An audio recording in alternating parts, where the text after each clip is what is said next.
bayyanan dukan siffarki ko a mafarki farci na so zan miki tawa ki ji daɗi.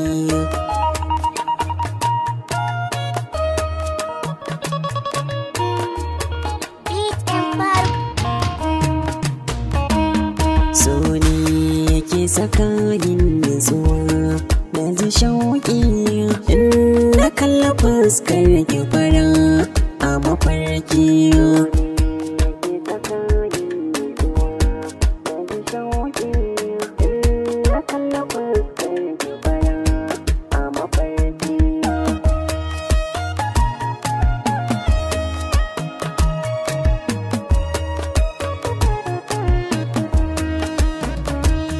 Kin kama zuciyata da wuri yawan tunani.